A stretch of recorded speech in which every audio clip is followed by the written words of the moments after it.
We had this killer show at Marble, Los 33. And I was looking for a splitter. I didn't want to buy one because it's like between $200 and $1,200 that I just don't feel like spending. I'd rather, I'm only going to use it maybe once, but I wanted the splitter. And actually, this is the most horrible experience I've ever had at Guitar Center, trying to get this splitter. I'll tell you. I called Guitar Center ahead of time, just to make sure. And this guy picks up the phone. I think his name was Dave or some shit. And I'm like, hey, who's your rentals guy? He's like, oh, he's out for lunch, but let me, I can help you. What do you need? I said, okay. He kind of had a rude tone, and it kind of made it seem like he knew what he was talking about a little bit. So I'm like, okay, cool. I need a splitter. You guys have a splitter? He's like, sure, let me go check. What depends on what you need. You need a 50-foot or you need a 100-foot? I said, okay, well, how about just the 50-foot? He said, all right. I said, all right, I'm going to come pick it up tomorrow. I'm going to drive down there, all the way down there, and I'm going to pick it up tomorrow. He says, okay, hangs up. I said, all right, I'll forgive him. I kind of hate rude people who like have no customer service. I don't know why. It's a pet peeve of mine. I worked in customer service. It's like I have like an inner child wound because it really enjoyed customer service, and I went above and beyond all the time. So anyway, rude Dave helped me out.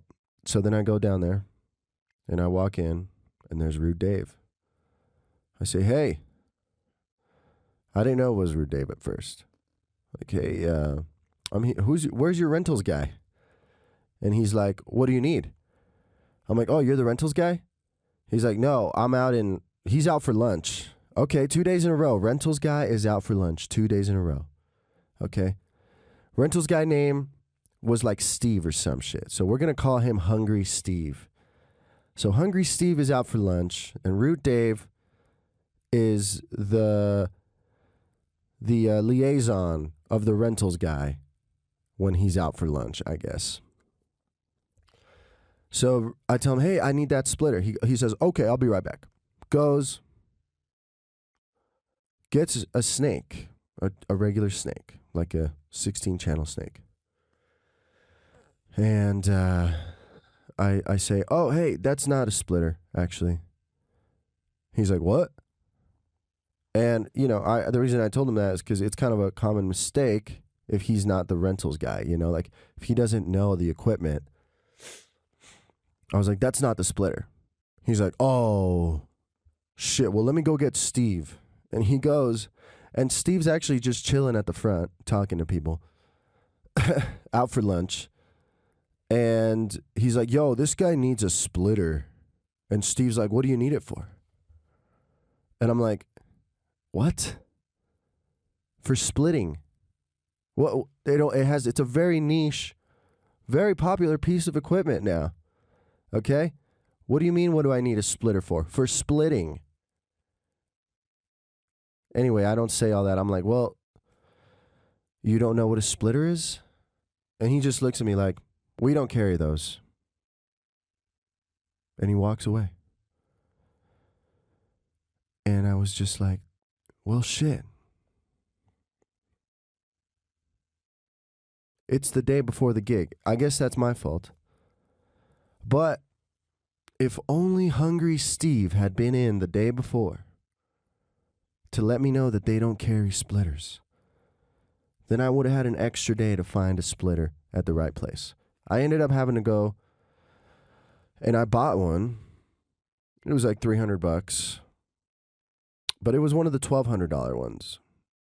I bought it at Music Go Round. This is why I go to Music Go Round or Lesman's, okay? Because here's the thing.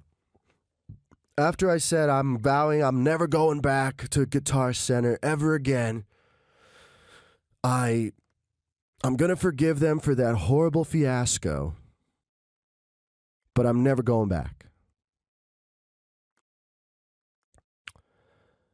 I go to Music Go Round and see if they have in-ear headphones. That's all I need is some in-ear headphones. They don't have any. And that's okay. They don't carry that kind of stuff. It's very expensive to carry. I say, shit, damn.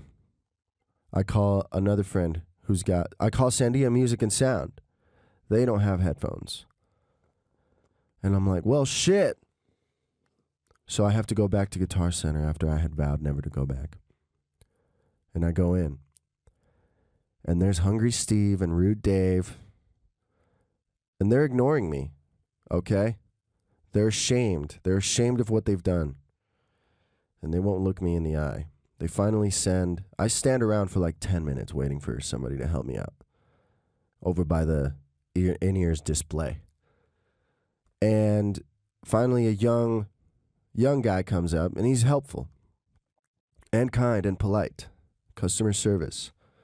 He's like, hey, what can I do for you? I tell him, hey, I want one of these headphones. And he's like, damn, we're out of stock. I said, what? What about these? He's like, that's just the box. That's just a display box. I said, well, fuck. This time I'm writing a review, bro.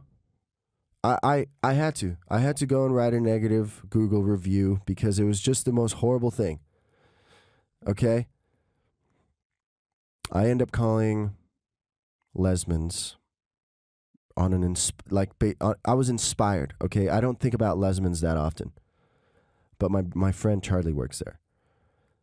And I think about calling him. I call him once, he doesn't answer. I call Lesmans straight. Sure enough, they have some in-ear headphones and they're $80. I say, holy shit, you're my savior. Can you hold 3 for those? I'm coming in.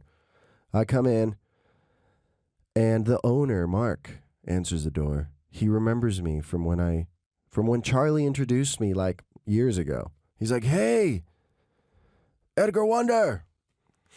And I'm like, dude, I need some in-ear headphones. He's like, how many? I said, I need 2. Because turns out my drummer didn't want them.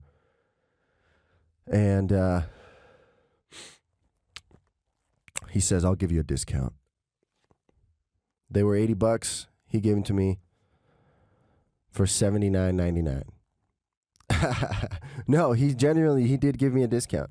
It's pretty amazing. I think he ended up giving them to me for $69. It's not a lot. But it was a gesture that kind of you could never have at Guitar Center. You could never get that kind of gesture at Guitar Center. It's too corporate. Everyone hates their job. You're never going to walk in and talk to the owner. That's the bottom line. That's why, same thing at Music Go Round. I just remembered. Mo gave me a discount at Music Go Round. Okay, it was originally $300. He gave me like $50 off. Give it to me for $250 for the splitter that I had to buy. So Guitar Center can literally kiss my ass. I wrote the Google review, and their reviews team, their reach out team, reached out to me, responded to the Google review. They asked me to take it down. I told them burn in hell. I literally said that. It felt good. I'm still not feeling any sort of remorse or guilt about it, so they deserved it.